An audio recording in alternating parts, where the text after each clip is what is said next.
UU Life Center presents Nothing Worthwhile, The Week That Was. Yes, Andrew Sorkin giving me the countdown. Week That Was is brought to you by New Life Center. Begin a new you. Actually, Andrew, Marie wanted me to go with her to like a new you event, and I was like, and she's like at 3:30, and I'm like, I think I'm going to be podcasting early with Andrew. She's like, you said you're going to start at 1:30. 2 hours isn't enough, and I'm like, I didn't really want to go anyway. I should edit that part. I don't know if 2 hours is going to be enough to. 2 hours is going to be enough to. At 2 hours, we'll probably just we won't even get to stop making sense until 2:15. Yeah, but well, listen, we got some new people over in New U. We got Brian, we got Desiree, lovely additions. We got Erica, her daughter. I was just there. I got an IV. It's Myers cocktail, vitamins. I spoke to Andrew. I had a bad cold, sore throat. I felt better for 2 days. Worked out. Then I had a sore throat and cold again. Knew you. I went right in there. Got me a IV drip. Brian did a great job with the IV. Didn't hurt, and I feel much better. So check it out. It's my fiance. It's her shop. Give him a call, 602-274-0068. Tell him Moody and Groo sent you, and I'm sure she'll do some kind of deal. Something. And you're all invited to the bachelor party, by the way. Oh, yeah. Oh, yeah. What? Oh, shoot. What happened? Oh, I just got something, and don't worry about it. Don't worry about it. Andrew, was that Marie texting you saying, "Give me the, I'm giving you the ring back" after what you just said? No, not at all, not at all. Do you want to talk about? We're going back 2 weeks. I'll just throw you this topic. I don't even know what came of this, but there was an article that New Mexico prosecutors were set to recharge Alec Baldwin with involuntary manslaughter on the set of the film Rust. Are you interested in hearing what this is all about, or just skip it? Skip it. I mean, okay. Yeah. Today is Friday, November 3rd. That tonight is supposed to be the Rock and Roll Hall of Fame ceremony. Do you want to hear who's going in? I mean, yeah. Just yesterday I saw the video announcing the nominees. I have, but not all of them are getting in. But yeah, I have seven. Me. I have 7 inductees. Please tell me that Warren Zevon is getting in. No, he didn't. What the fuck is wrong with them? I have Kate Bush. What? Bush. Sheryl Crow. Missy Elliott. George Michael. Willie Nelson. Rage Against the Machine, and the Spinners. Some big names were excluded: Iron Maiden, Joy Division, New Order, Cyndi Lauper, Soundgarden, A Tribe Called Quest, the White Stripes, and Warren Zevon. They can try again as early as next year. The Rock and Roll Hall of Fame, they changed the Rock and Roll Hall of Fame's mission statement, Groo, to define rock and roll more generally as diversity. A spirit that is inclusive and ever-changing, that celebrates the sound of youth culture.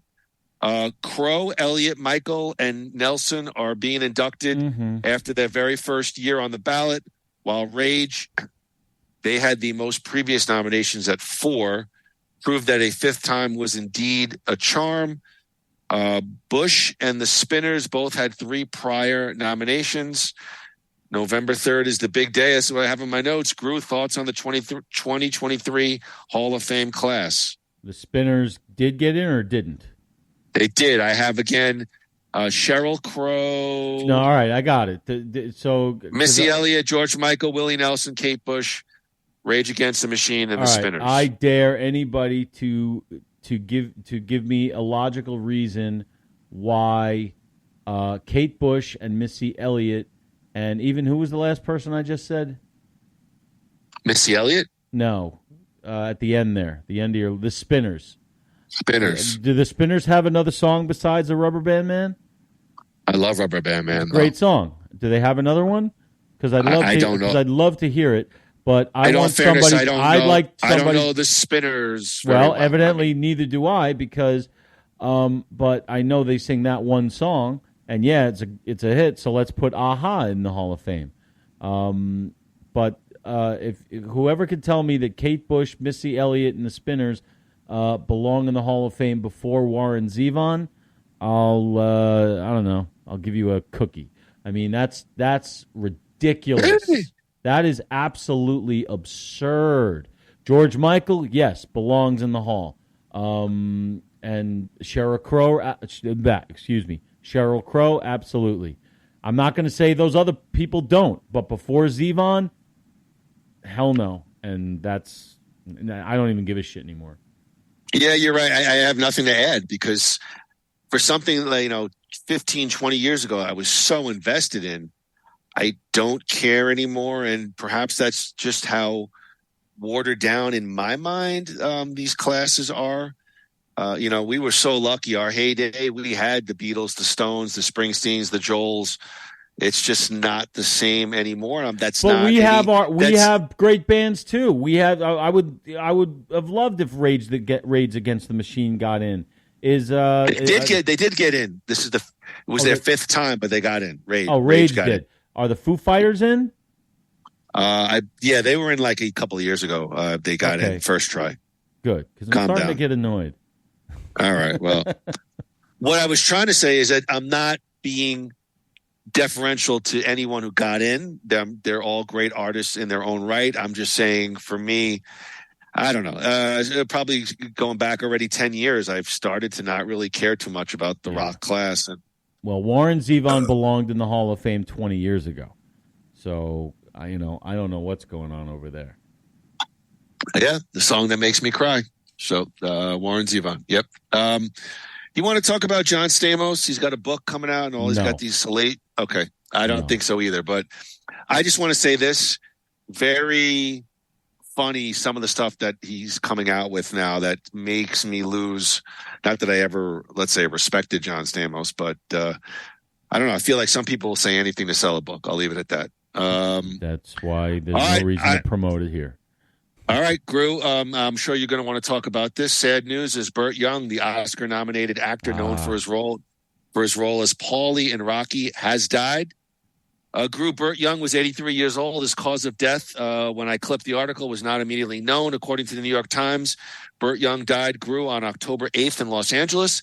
Quote, his manager, Linda Bensky, Burt was an actor of tremendous emotional range. He could make you cry. He could scare you to death. But the real pathos that I experienced was the poignancy of his soul. That's where it came from.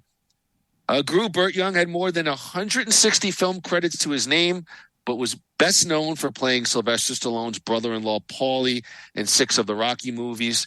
Sly paid tribute to his former co-star after learning of his passing last Wednesday night, taking to Instagram to say the following. I'm sorry. I'm getting a message on something. Don't worry about it. Fudge. I don't want to mess it up. All right. You're fired? Yeah. To my dear friend Burt Young, you were an incredible man and artist. I and the world will miss you very much. Rest in peace. Burt Young was nominated for an Academy Award for his role in the first Rocky film and was one of 3 actors to reprise roles throughout the franchise, including Stallone and Tony Burton. Burt Young was also known for working alongside Jack Nicholson in Chinatown and with Rodney Dangerfield in Back to the Future. Andrew, Burt Young, dead at the age of back to school. I'm sorry. Back to school. Andrew, Burt Young, dead at the age of 83. Yeah, that's a bummer. He was great in Back to School. But yeah, he certainly was. Yeah, but Paulie is his best guy, and he is really, really amazing in that first Rocky movie. I mean, the bum that he turned out to be, but trying to act like a big shot, and I don't know. There's something about that performance that just rips your heart out in a movie that's not even about him. So he was, and he was always good. He was always good at that part. And I never really saw him in much else. I mean, I guess he had a lot of like smaller movies that you don't see. What was that first one you said? Chinatown with Jack Nicholson. Yeah, okay, yeah. I briefly remember. I vaguely remember him in that. But mostly it's the Rockies and Back to School. We're just we could quote every line from each one of those movies, especially the Paulie's lines. And what do you think of the Paulie character itself? It's actually completely necessary. I just feel like he did such a. Hold on, let me just answer this, please. Okay, thank you.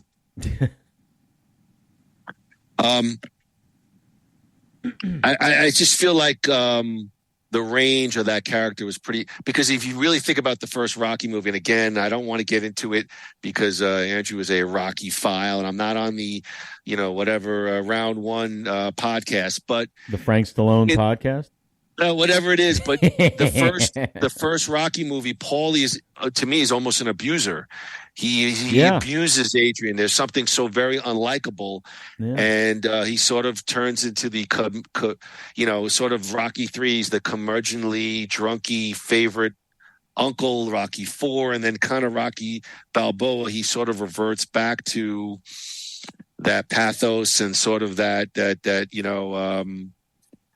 with the basement, and he loses his job, and he kind of again sort of falls into that depression and that angst. I don't even know what I'm saying, but I love the Paulie character, and I'm sad to see Burt Young go. Yeah, I'm not gonna do a long-winded thing. I'm gonna say I agree with everything you said. The evolution of the character, Burt Young did a masterful job. In each one he's a different. He's got a different thing going, and that's kind of what I liked. What I liked about it. But yeah, he evolves. He's the one guy who was with Rocky before everybody else. Yeah. Rest in peace. A life well lived, Burt Young. Rest in power, Burt. Could you disable screen sharing so I could share something with you real quick, please? I'm sorry. Groo, on the flip side, Sylvester Stallone has returned kinda, not to be outdone by his old nemesis Arnold Schwarzenegger. Rocky and Rambo legend Sylvester Stallone is following on the heels of Arnie's eye-opening Doc Arnold with his own tell-all rags to riches retrospective named Sly. Helmed by Springsteen on Broadway filmmaker Tom Zimney, Sly charts the peaks and pitfalls of Stallone's nearly half-century spanning career, both on and off the screen. You're going to get glimpses of rare archival footage from Rocky's opening day and scarcely seen photographs of a young Sylvester Stallone. We'll also get Groo proper look at the impressive array of talking heads that the director has assembled for this doc. We'll get Sly, we'll get Arnold Schwarzenegger, we'll get Henry Winkler, we'll get Talia Shire, we'll get members of Stallone's own family, and Quentin Tarantino offering ruminations on one of Hollywood's last action heroes. As Stallone says, Groo, I'm in the hope business. Hopefully we can, let's see if we can get to this. Andrew, let's see. Do you see my screen? I see it. La-da-da. It's the Sylvester Stallone documentary, the official teaser. We'll get Andrew's thoughts and mine right now.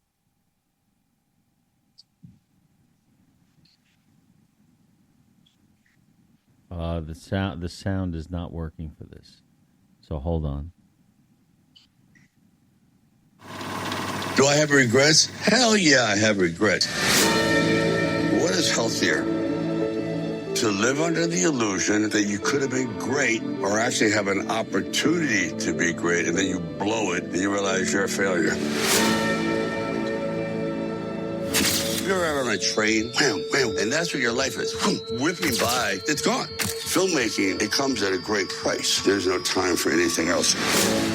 Nothing inspires you than taking your history, pulling it up.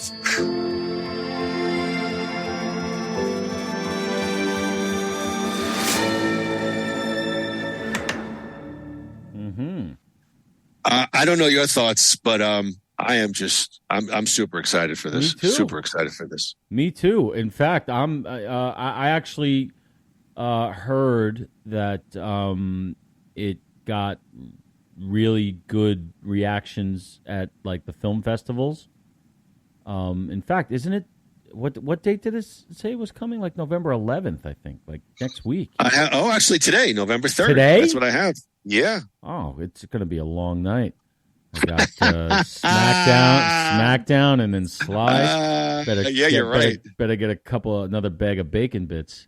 But yeah, I am very excited for that. I'm mostly excited to. I hope they give a good amount of time to some of the like lesser discussed movies, like Paradise Alley and like I want to like I feel like I know most of what there is to know about like Rocky and Rambo and the big ones. I hope. My fear is that I won't learn anything new. Yeah, well, I think you'll learn new maybe about his personal life, but how much time are they really going to be able to divulge to all the specific projects or even the big ones beyond? I mean, you're going to get Rocky's going to get a tremendous amount of coverage. Yeah. First Blood will get a good amount, and then I don't know. I wonder how deep they'll go into like his marriages, and maybe I don't know if they'll talk about the death of his son. Knowing Sly, I think they'll get for sure. I think he'll get grimy on the marriages. The death of his son, that I'm not too sure about, but I think he's for the most part at this age pretty big open book. I think, but. What do I know? But we'll find out tonight. I am absolutely going to watch that tonight. Do you want to hear about how Schwarzenegger feels he would be an incredible leader of the free world? Well, you just told me. Is it a sound clip? No, he's basically there's an article saying he told the BBC. Basically, he'd love in America because it gave him so many opportunities, but obviously because of the Constitution. Yeah, he wasn't born in America. You're right. He's not a naturalized American citizen, that he would not be able to run for president, and how he feels he would make a great president. Well,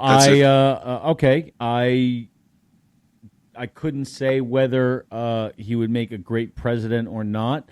I will say that I share a lot of his political ideologies. There are some things I disagree with, but he was the governor of California for 4 or 5 years, maybe more. I don't remember how long, but for a while. Eight years. I have from 2003 to 2011. Yeah, and I lived there for a couple of those years, and from what I remember, he was thought of very highly. Criticized a little bit, but do I think okay? All right, I'll turn it around. Would I rather have Arnold Schwarzenegger than anyone who's on the ticket right now anywhere? Yes, there is nobody I can point to that is either at the top of the list for the job or one of those bottom dwellers that, So, yeah, if Arnold wants to run, I'm all in favor of changing the Constitution. No, I'm not. No, I'm not. Not in favor of it. And I don't disagree with anything you said, but it's easy for these Monday morning quarterbacks to stand on this island and say they could do a great job. I think the job itself, forgetting about the candidates, the job itself is a beast. So while I do respect Arnie, and I do think there is room for. Go ahead. No. Off of what you said about but there's a difference between like The Rock saying he's running for president and Arnold Schwarzenegger. Arnold Schwarzenegger is a proven politician. Understood, but at some point he wasn't, and. I was just going to say, I think there's still room for the non-politician in politics. You Hulk Hogan me and jumped in and on the hot tag. But I think it's easy for people to say, on the sidelines. I'll just push back mildly on that statement. I do respect Arnie, and I don't know his political career inside and out. I watched the documentary, and it looked like it touted things that he did well, and actually, he did receive quite a bit of criticism, and on his second term, not even sure if he won the popular vote. Or it was real close, real tight to the wire. So, I voted for him. Okay, thank you. There you go, Jack. I just think it's kind of cool. Jack Jamundo, everybody. Jack Jamond. That's all. But I am not in favor of amending the Constitution. No, I agree with you. It was a joke, but it was more that I just hate what we have.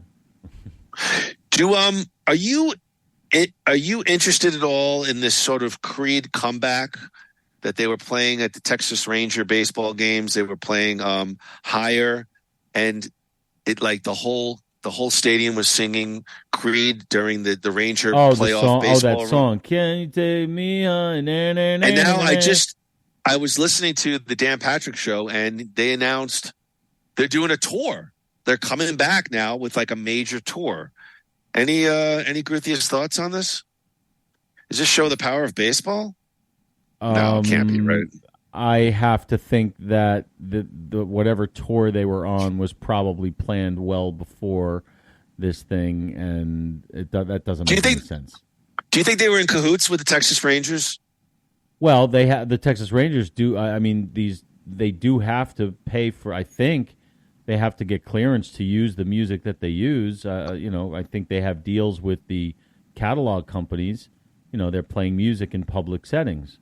Is that not? I would think they'd need the rights. So in some fashion, yes, but I would say it sounds to me like this thing happened kind of organically.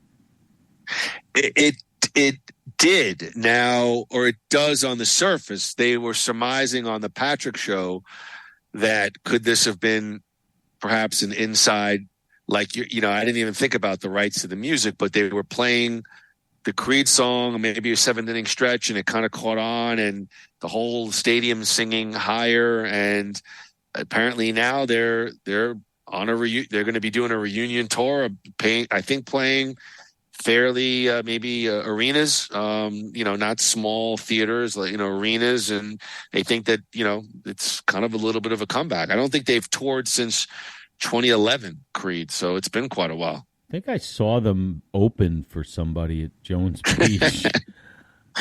Maybe Aerosmith. They might have opened for Aerosmith at Jones Maybe. Beach. I like some of the Creed stuff, to be honest with you. The only one I know is that song, to be honest. So okay. I couldn't give you much of an opinion on it, but hey, live music, live rock and roll, anything, bring it. I want it. So go. The last thing I had was Arnold Schwarzenegger's longtime girlfriend, Heather Milligan. He's 76. She's 48. Figures. So apparently, Groo, I took an article. She stepped out last Tuesday. She had a big rock on her finger. And so there was rumors that Arnold was indeed engaged at the ripe old age of 76.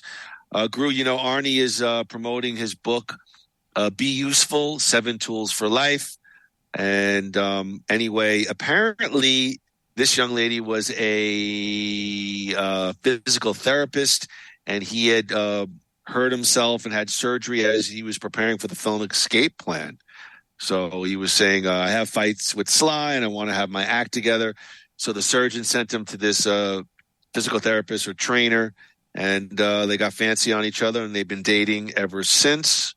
Groo, do you care if the Terminator is indeed engaged?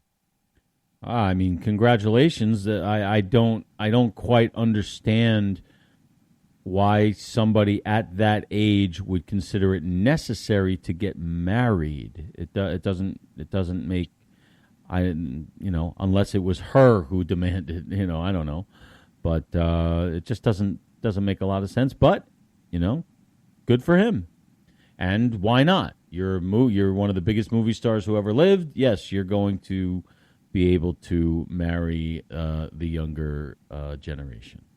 And that is something that is true for men and not women. Unfortunately, nothing I can do about that. I think there's an occasional older lady who marries younger, but I forget who I just read. It doesn't matter. I guess so. The follow up on this was Martha Ray marrying Mark Harris. Is that who you were talking? Oh God, that could be an iconic Stern Show moment. Couldn't it? Apparently that was all BS though, because there was a follow-up saying that they're not going to be engaged. So I don't know, but anyway, fun to talk about. Groo. Listen, Groo, today's Nothing Worthwhile podcast, the 40th anniversary of Stop Making Sense, is sponsored by our good friends Cape and Willow. It's our good friend Kelly Joe. So Kelly Joe's son is with Marie's oldest daughter, Monique, and he you ever see like those reality show like with like the fishing boats where they go to like Alaska and they're out there on the choppy waters and they're fishing for like crab and I've never seen I know what they are. I've never actually really seen one. I do not watch reality TV. I like the real stuff, WWE. Oh, okay. But no, I'm not a reality TV guy. But you did admit to watching some of The Apprentice for a while. I think you did say. I watched The Celebrity Apprentice. Okay. I enjoyed seeing the. I enjoyed that show. Okay, relax. Oh, here we go with the unapologetically. That's going to be the next name of our podcast, Unapologetically with Andrew Guthius. All right, look, guys, Cape and Willow was created in 2017. Kelly Jo, she's the owner and decided to create a brand after years of crafting. So parties, events, Kelly Jo's making all sorts of crafts, making all sorts of signs. And she said, you know what, let's make this into a business. Cape and Willow will take your memories and turn them into custom-made creations that will last a lifetime, whether it's wood, acrylic, vinyl, whether it's signs, wearable gear. Check them out on Instagram, Facebook, and their website, capeandwillow.com. Call Kelly Jo at 617-895-7116. Again, Cape and Willow is on Instagram and Facebook, or email Kelly Jo, KELLYJO at capeandwillow.com. Cape and Willow. Groo, Stop Making Sense is a 1984 American concert film following a live performance by the American rock band Talking Heads, directed by a young Jonathan Demme. It was shot over 4 nights at Hollywood's Pantages Theater. Pantages, yeah. In December of 83, when the Talking Heads were touring to promote their 1983 album, Tongues. So let's take a little pause for the cause here. Andrew, the Talking Heads, we both talked. I mean, listen, I'm just going to be forthright. I am a fan of theirs. I am not fanatical. I don't know their discography. I know some of their hits and some of their album cuts. A fan of David Byrne, appreciative of his work. Where are you with the Talking Heads? Kind of like where I am with the Grateful Dead. I probably could name more Dead songs than Head songs. But I just, whatever they're playing, it's moving me. Like I just love hearing. Like I can drive down the road and just put on the Grateful Dead channel, and whatever is playing is perfect. I might be able to name it, I might not. And the Talking Heads, it's the same kind of thing. I can name the members of the band. I can probably name 2 or 3 albums. Same with the Grateful Dead, maybe a little more with the Grateful Dead. But like you, I'm not a fanatic. But I'm fascinated by them. I'm fascinated by the Dead. It's just there's something about the group and the way they perform and the way they interact, and there's just something that always draws me to them. If not, like, oh, I have to make sure I have every single album and every single song. It's not at that level, but they're both. Well, again, it's about Talking Heads. I've always known they were a great band, and David Byrne is a fascinating guy. Yeah, he sure is. Yeah. I find your Grateful Dead analogy an interesting one. Are you advocating for the new SiriusXM Talking Heads channel? I don't know if there's enough material from the Talking Heads to warrant that. They're Grateful Dead. They have. I have never I can't say I've turned on the Grateful Dead channel one time and say, "Oh, I heard that last week." Like it's always something different. I don't.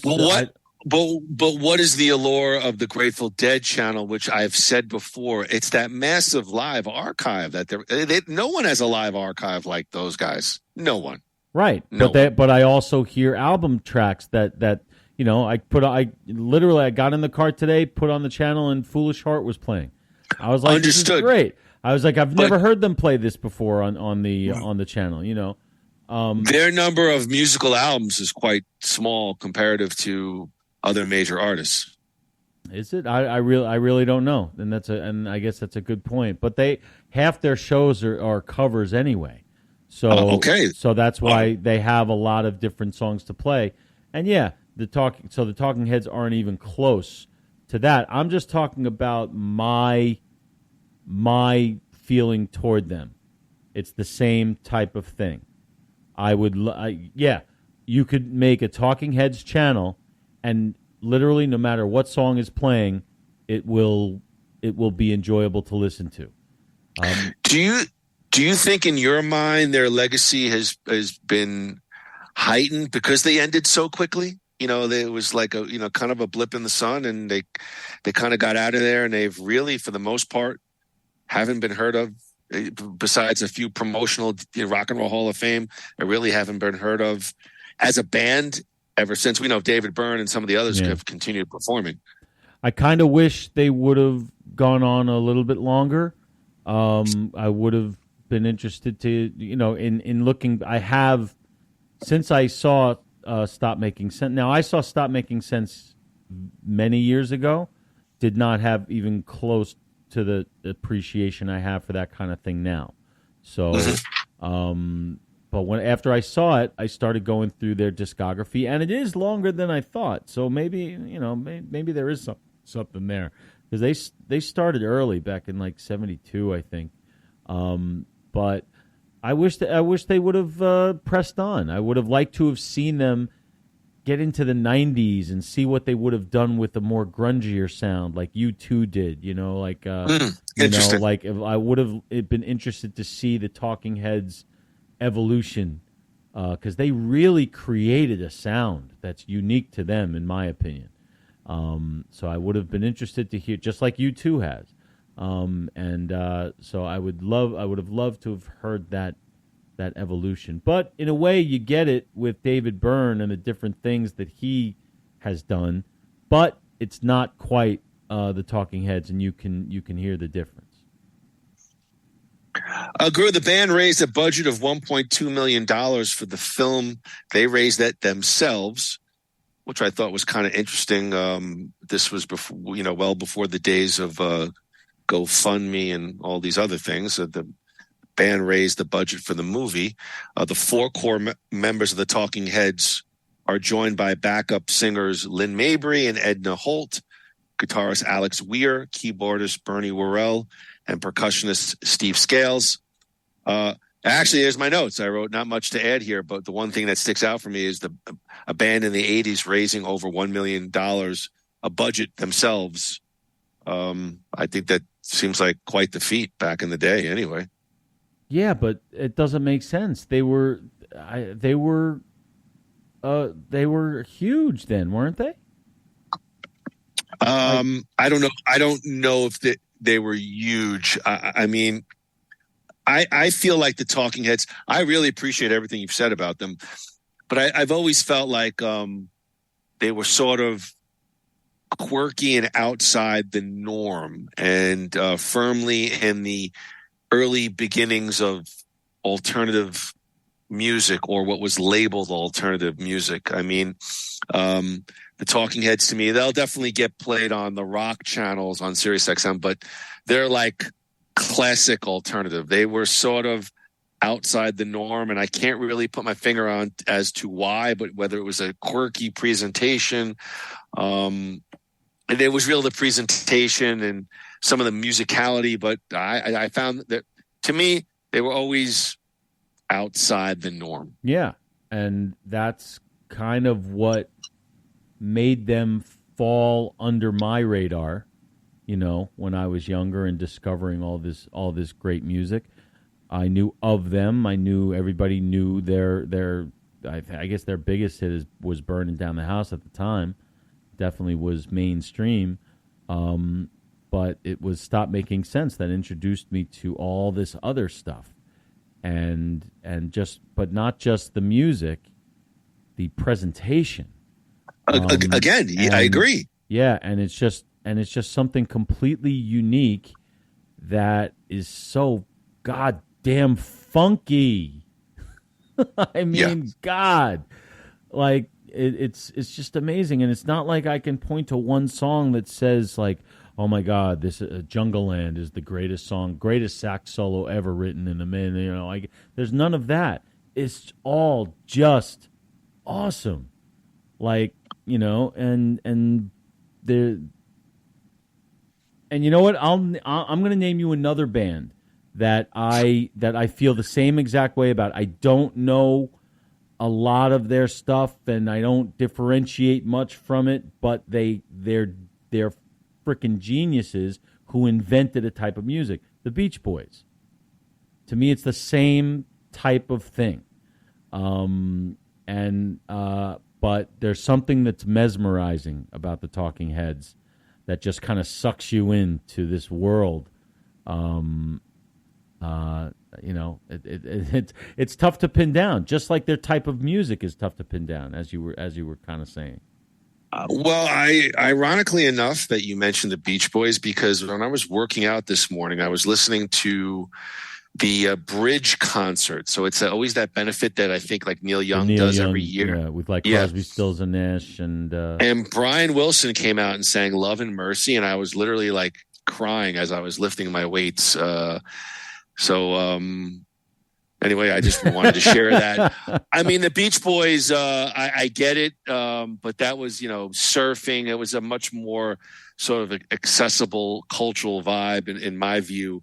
I would probably put a band like Squeeze somewhere closer to the Talking Heads in that alternative, quirky. Again, I don't. When you start talking about the Talking Heads and you're talking about the performance, which we'll talk about in a second.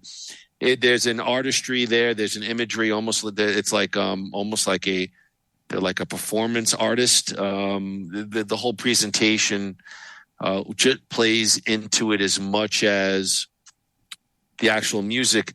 And when you're looking at 1983, you don't have all that massive technology, and so they're doing it with staging and settings and lighting. It was very, very interesting. We start talking about the film just starts off with lead singer David Byrne walking on a bare stage. He's got a portable cassette player and an acoustic guitar, and he goes right into Psycho Killer. And they have a roll-in drum machine playing in the background from the mixing board. And then so with each successive song, more members of the band, more pieces get filled in. What'd you think about sort of that sequencing and how they opened up and moved along the set list, so to speak? It was fascinating, and that actually one of the big points I wanted to make about the whole thing is that, and I'd like to see if you agree. Every song was like a different kind of presentation, it was shot differently.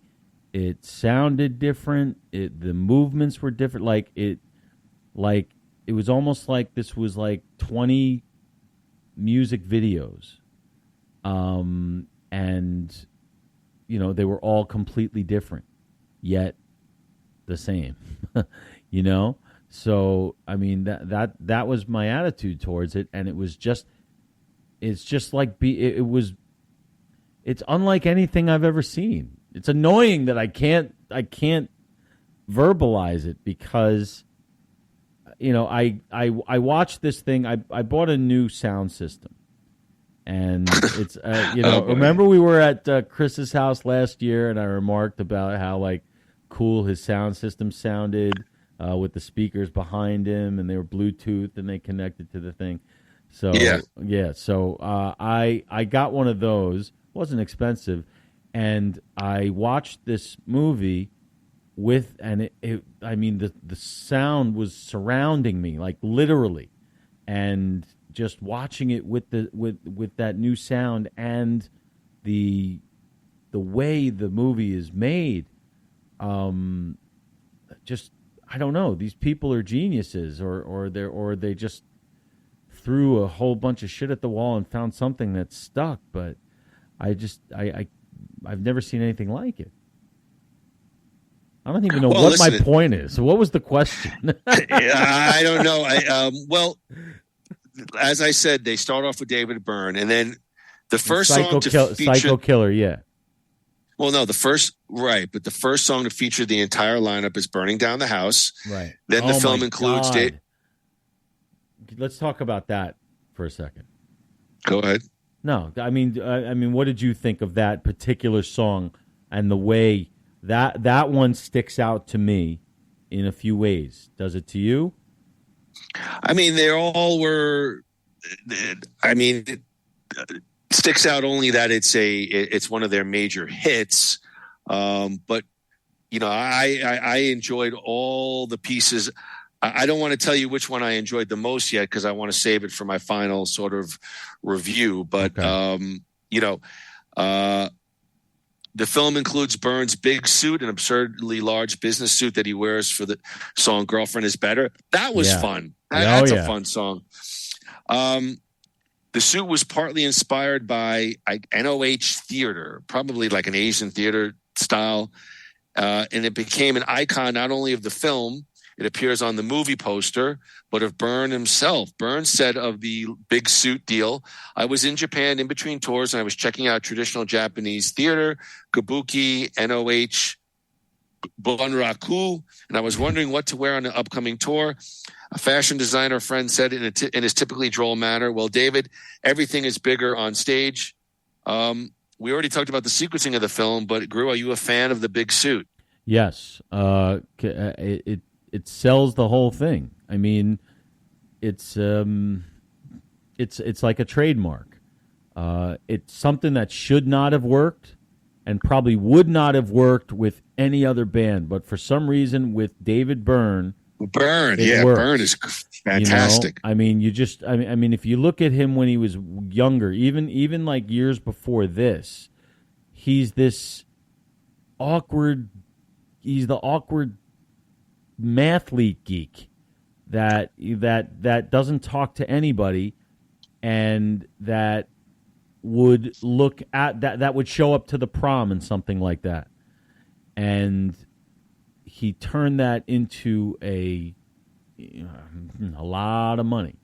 Well, you talk about Byrne being awkward. I think he's come out and said that he's on the autism spectrum, or I did hear that. Yes, I don't see it, because one of the things that's most interesting to me about him is how unusual he is on stage is as normal as he is when he's being interviewed. He is the guy next door. He rides his bike around New York City, and when he's being interviewed, watch the Conan O'Brien interview from I guess this year for the podcast.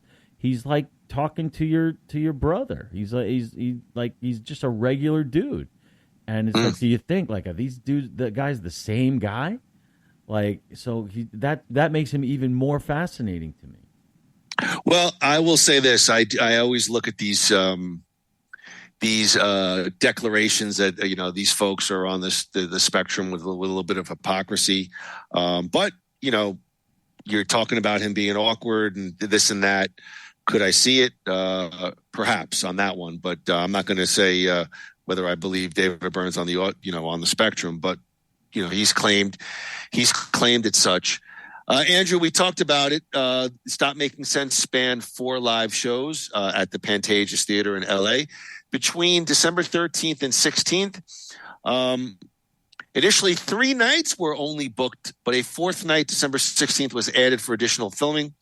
Although the film was originally recorded using analog, it was later transferred and then digitally edited and mixed. Jonathan Demme had stated that one night of shooting was dedicated almost entirely to wide shots from a distance to minimize the intrusion of cameras on the stage. Demme had considered additional shooting on a sound stage made to recreate the Pantages Theater, but the band declined to do so, smartly, I believe, as they thought the lack of audience response would have hindered the energy of their performance. Oh, of course. Before the shooting of the movie, David Byrne implored the band to wear neutral colored clothing so that the stage lights would not illuminate anything too distinctive. However, Chris France's laundry had not come back in time for the first show at the Pantages, so he wore a turquoise-colored polo shirt. I mean, that did surprise me a little bit. Do you think these bands, when they shoot concert footage, even back in the day, are so conscientious of the camera that they would actually get into what colors you're wearing on the stage, like your T-shirt and things of that nature? Absolutely, I've heard. As a matter of fact, would Van Halen be worried about? It's amazing you just said that, because I remember reading in David Lee Roth's autobiography about how they used to fight about what they should look like and how meticulous every little thing was. So the answer is yes. This is standard. Every little thing, like Bruce Springsteen and the E Street Band. I'm pretty sure Bruce. Oh Springsteen, no! All right, forget it. No, tell me. I'd be willing to bet that Bruce personally approves everything that everybody on the stage is wearing. I think that's just the way it works. So yes, is that for lighting or just overall presentation, or a bit of both? Probably both. Okay. But in this case, they're filming a movie, so yeah. I mean, the person who's going to be featured the most is going to want to make sure it looks the way he wants it to look. So yeah, they're pros. They make their money for a reason, and this is one of them. They knew what they were doing. I just love when Nils, all 100 pounds of him, with his top hat, does the circles and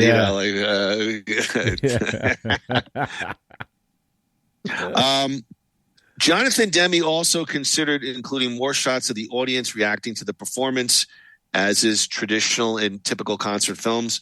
However, he discovered that filming the audience required additional lighting, which inhibited the audience energy. Get the camera off my fans! Turn the lights down! Let me do my show, for Christ's sake! This in turn made the band feel insecure, so maybe Billy Joel was onto something, and thus led to the worst Talking Heads performances in quotes in the history. So obviously they're saying that tongue-in-cheek. The only direct audience shots in the film occurred at the very end of the movie, which I remember. Groo, I got nothing talking point. Any thoughts on Jonathan Demme and how he kind of set up the wide shots specifically, but didn't want to shoot the audience too much, additional lighting? You're kind of a film dude. Any thoughts on that? Well, I think the decision to keep the audience out of it was a good one. Really?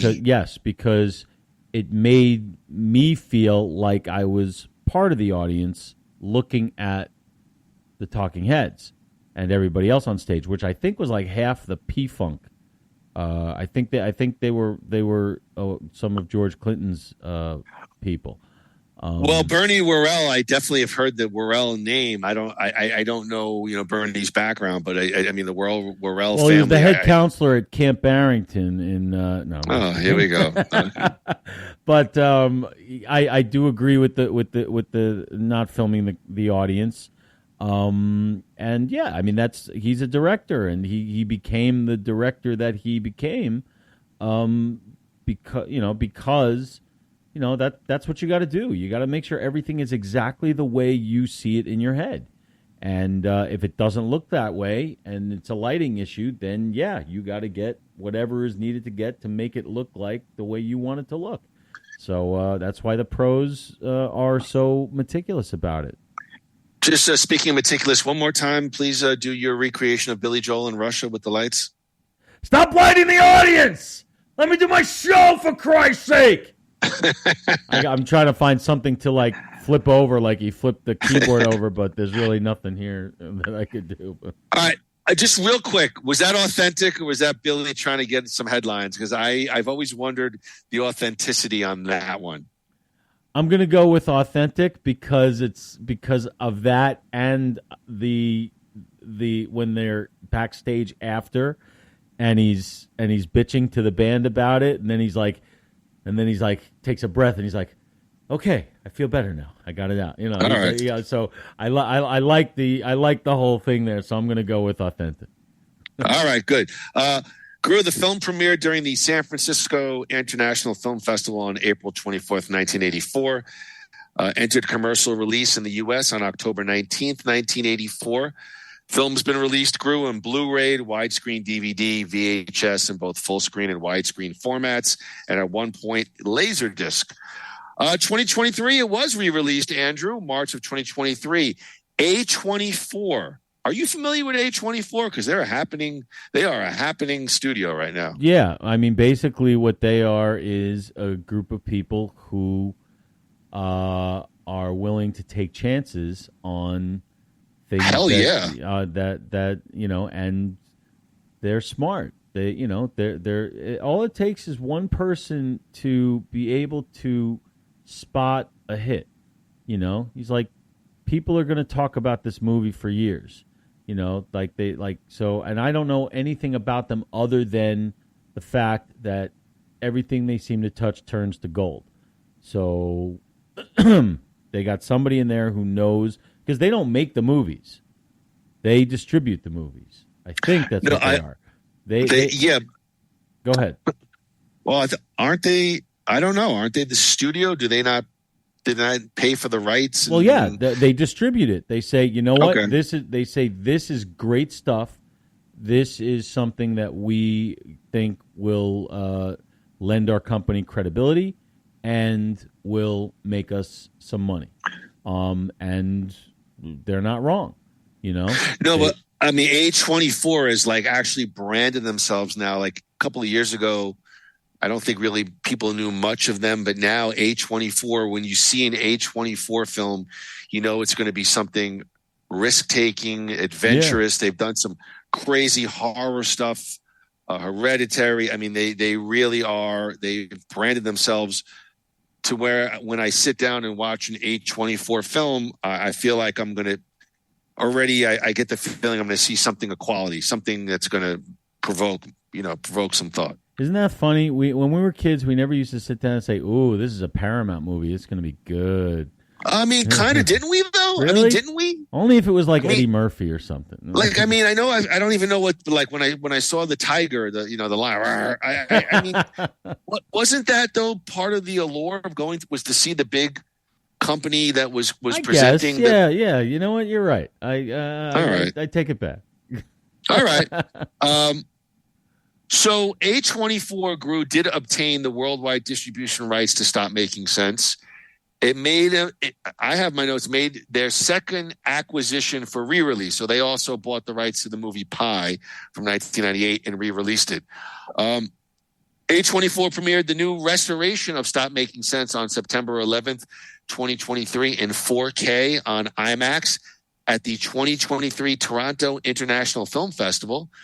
It was followed by a Q&A hosted by none other than Spike Lee with David Byrne, Tina Weymouth, Chris Frantz, and Jerry Harrison in attendance, reuniting the group for the first time since their induction into the Rock and Roll Hall of Fame. I did not know that with Spike Lee. That's pretty I didn't see it, but I knew that he did that. Andrew, Rotten Tomatoes. You want to give a gander as to? Yes, I'm gonna say 100%.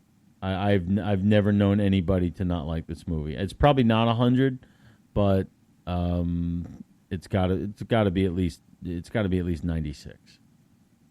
It is 100, a stunning 100% score. It is 100. On the tomato meter, based on 65 critical reviews, Stop Making Sense scored a superior 97% on the Rotten Tomatoes audience score based on over 5,000 responses. Just to give you a flavor of the top critical responses, Peter Bradshaw of The Guardian says of Stop Making Sense, the pleasure of the music is overpowering. Craig Lindsay of Cincinnati City Beat, it's a wonderful snapshot of a band in perfect unison years before they would bitterly part ways. I mean, wasn't it soon after? Wasn't this the final tour? It was their last tour. They did, I think, put out like 2 more albums, but I think by 88, Byrne was gone. Danny Lee of the Financial Times. It's if the film made famous a few key props, huge suit, floor lamp. What glues you to him, David Byrne, are the characters he passes through, song by song, while always essentially being himself. Interesting.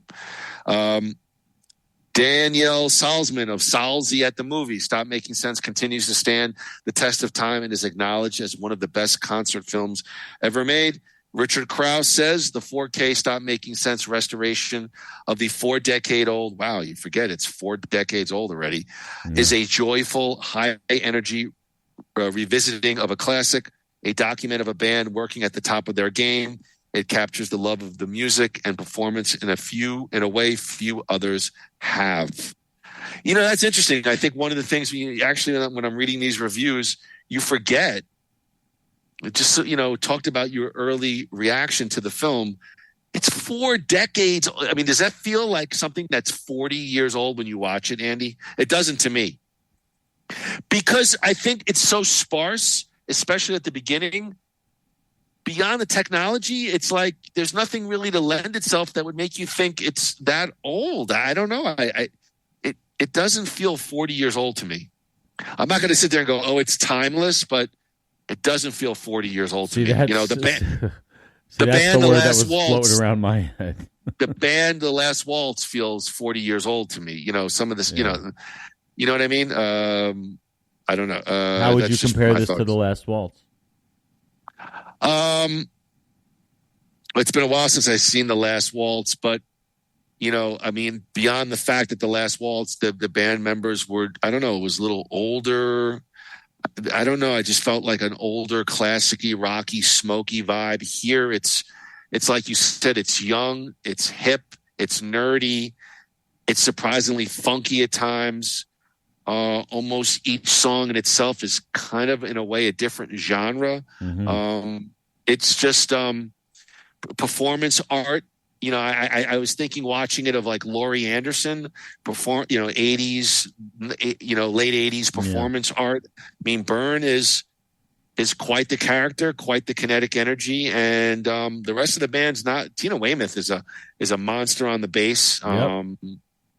A lot of memes from her from Stop Making Sense, the way she's moving around and stuff, and it's just it's definitely very, very interesting. But let me take a pause here. Andy, why don't we throw it to you? Clearly you love the film, but let's get your official review on the Nothing Worthwhile scale of 0 to 4 big suits. What are your thoughts on the 40th re-release, 40th anniversary of Stop Making Sense? All right. I've never quite understood the concert film until now. Now I know, If I may interrupt to just delve into that, will you not? I feel like we've watched concert films, not a ton, but we've definitely watched some. Not as film, not as a movie, not as a story. It's more of watching a concert. This ain't that. This is okay. This is something bigger. And I can't quite put my finger on it, but all I know is that I'm sitting here. Now, I went to see it in the theater a couple of weeks ago, and I watched it again at home in my sound system, and both times, luckily, in the theater, I was the only one in there. I was on my feet. I was, I wasn't jumping around, but I was on my feet and I was tapping and I was enthralled and, I was just like I said before, I was sucked into what was going on. And every song was a new adventure. Is this when we give our favorite song? Or you can give me it's your review, brother. You said you were going to give your favorite song. There was something that really caught me. Okay. All right. But I'd like to hear your favorite and hear your overall review. All right. So overall review is 4 out of 4. I could not find, no pun intended, a false note anywhere.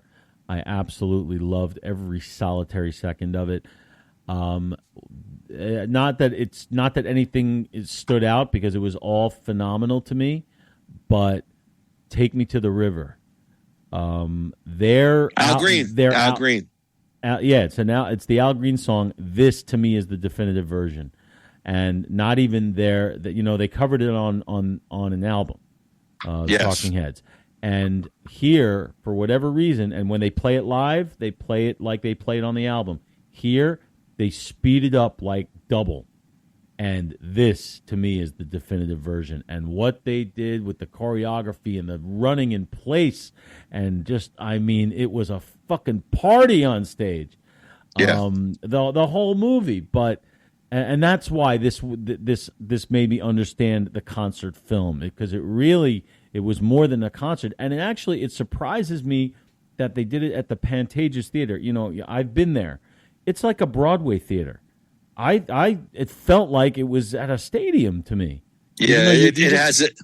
Right? It does have. It has the feel of what I like to say lovingly, a grimy rock and roll show. But it sort of makes sense to me that you mentioned that because of the staging that they use there. I mean, there are literally Broadway pieces with people shuttling in backdrops that were very interesting to me. I'll just add, I like the way the concert, the film builds momentum with each successive song. All right, well, yeah, and so 4 out of 4. It's certainly the best concert film I've ever seen, and not that I could name that many. Gimme Shelter comes to mind, Rolling Stones, and The Last Waltz. This eclipses them. Stop Making Sense is 4 out of 4. Yeah, I think this is definitely slightly better than the Billy Joel at Yankee Stadium. Was that even a concert film? That was just like, we're releasing the show on video, and look how we're going to film it with this weird, filter. They tried to do the grungy sort of, especially with pressure. But anyway, what did I like about Stop Making Sense? I like the slow build-up. I like, they start off with David Byrne solo with the acoustic guitar. The band members move in, then they go electric. For me, the thing that caught my ear the most, Andrew, was actually David Byrne leaves the stage and they go into the Tom Tom Club and they sing Genius of Love, which perhaps has one of the more popular samples in rap and R&B, which is that Mariah Carey Fantasy that they use. And I was like, oh my God, I know this song, and was completely surprised. I think obviously Once in a Lifetime to me is their preeminent head song. I think of how it was placed in the movie Down and Out in Beverly Hills. I remember that. So for me, that's what I liked. I can't really say I disliked everything on the Big Suit scale. I'll give it 3.5 Big Suits, only because I'm not going to sit here and cop to being the most major Talking Heads fan. But to me, as I wrote about, timeless production, timeless music. David Byrne and the Talking Heads were musical geniuses. This movie only. Here's the good thing. Made me go onto my Apple Music and start to search Talking Heads and add more songs to my collection, and that's what it did for me here. Like I went back and started researching and downloaded some more Talking Heads music. Super enjoyable experience. So if I was more fanatical or invested as a Talking Heads fan, and maybe I'll get there because of this movie, but being just a fan on the outskirts, super enjoyable. Really, really loved it. I'm glad. Did you watch any clips from their performance at the Hall of Fame? I mean, I watched it at the time. At the time of the ride, I didn't watch it in preparation for this podcast. No. I didn't either. I watched it after, and it watch them. Well, it's only 3 songs. I think they do "Burning Down the House," "Take Me to the River," and "Psycho Killer." Okay, so can I guess that are you reading into a lot of underlying tension with David Byrne? Because not really. Hold on. Let me just please finish. Okay. I thought I had read or heard he was definitely not into performing for the Rock and Roll Hall of Fame, but probably did so. That does come through. Okay. And that's what's interesting about it, because that's such a shame. Yeah, but the music's so joyous, and it still is. That's the thing. Like you're busy looking for like when I saw him in an interview. Okay, one of the Conan O'Brien ones. He talked about that night, and he's like, there's a couple times on stage, where like I'm like, really, you're gonna make that mistake tonight? Like, so I was looking for that type of stuff, and while he wasn't like he was and stopped making sense, I watch it. They're all on YouTube. I'm curious to hear what you think. It's just after seeing the movie and seeing the difference between how they perform the songs in the movie and at the Hall of Fame, I don't know. It just, to me, it just makes them more fascinating. There's nothing bad you could say about the performance. They're great. It's just different in some fashion. I don't know. All right. But I'm just glad I rediscovered it, because they're such a fascinating band. They really are. And you know what? It's too bad, because the three of them, Tina, Jeff, and Chris, like, they would go back with Byrne in a millisecond. And Byrne just is not having it. And the guy, if you watch the Hall of Fame speech, I think Jerry Harrison, he says, the best thing about this tonight is that my wife and children will finally get to see the Talking Heads play live. And I thought about that. I'm like, you know what? That guy's probably fucking like bummed out, because it's not like they look like they ever hated each other. I think Byrne said he just wanted to move into a different musical direction, kind of like Sting, in a way. And that's acceptable, but it just, I love the way Stop Making Sense like reintroduced me to this band, and I can't give it a higher compliment. Not to pull you away from Talking Heads, but are you going to go to the Sting Billy Joel show in Tampa Bay? No. Okay, good move. I mean, look, if it was 20 minutes away, I'd check for tickets, but I wouldn't be chomping at the bit to go. All right, I'm being tongue in cheek. He's just so serious. So serious here. No, if you want to fly down, we'll go, because those are fun. But no, not for that one. There'd be no reason for me to go to go. You've intrigued me about the Royal Rumble. Maybe. No, I'm not going. I'm not going to that. Not Joel and Sting. All right, Andrew, give us one thing you're watching this week as we begin to wrap it up here. One thing I'm watching this week. So the third season, the first half of the third season of Chucky has concluded, and I'm loving every minute of it. Chucky, I wasn't a huge fan of the second season. Really enjoyed the first season. The third season is a fucking blast. And they're doing it in 2 parts. So the first part was 4 episodes, and then I think the second part is sometime in the spring. So great stuff. Chucky, I think I watch it on my DVR, so I don't know exactly. It might be on USA or Sci-Fi. It is USA Network. Yeah. Okay, yeah. So I'm really enjoying Chucky. It's on Peacock. You can watch the episodes on Peacock. Oh, okay. Yeah, but fun stuff. Have you ever seen it, or? I have not. No, I mean, just haven't. But would I? Sure. Yeah, it's a lot of fun. It's better than like I always liked the first Child's Play movie. To me, is a classic. The first sequel was okay. Then everything after that was trash, I think. But the TV show is good. It's good stuff. I'm actually maybe intrigued because they're talking about doing some kind of crossover with Chucky versus Megan. They had the Megan movie. That'd be fun. Yeah. So that'd be cool. So well, it's a hit. So we'll see. What are you watching? Yeah.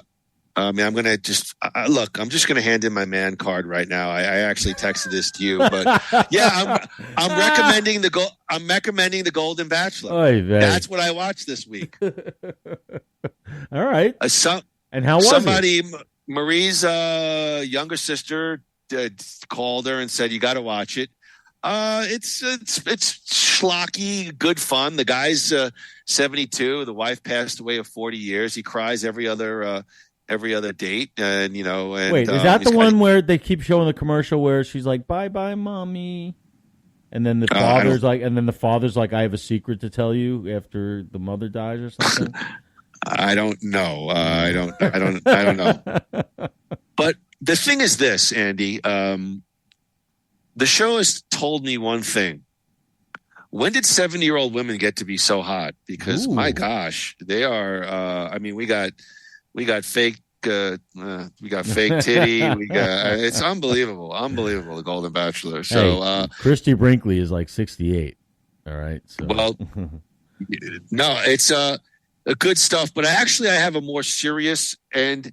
This I read that this was on Peacock and it had been delayed for 2 years, and you would need to watch this if you haven't already.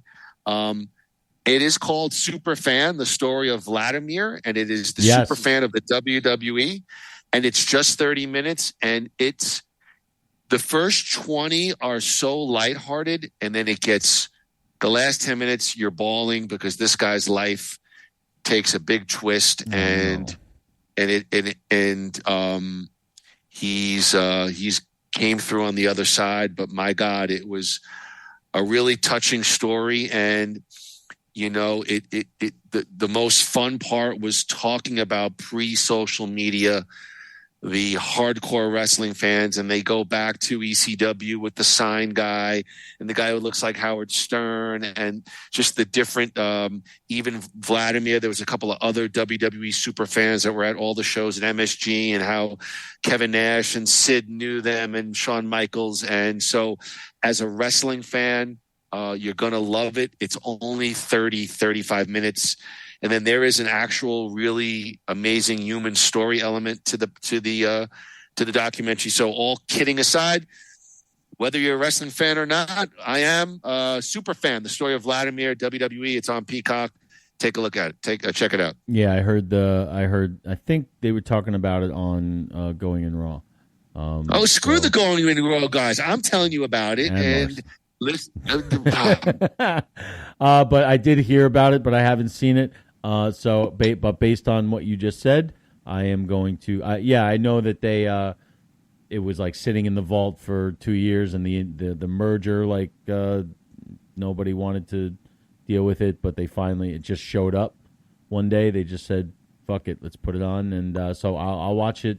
Shit, it's gonna be a long night. Well, what else was I watching? I'm watching that SmackDown. You got SmackDown and the Stallone documentary. Oh yeah, Sly. All right, yeah. It's the big three. The big three. Long night into a long day of Crown Jewel. Yes. That's right. Got to run out before, get the bagels for the day, and got the stripper coming at 12. Hey now. Well, save your money for New York, my friend. Yeah, good plan.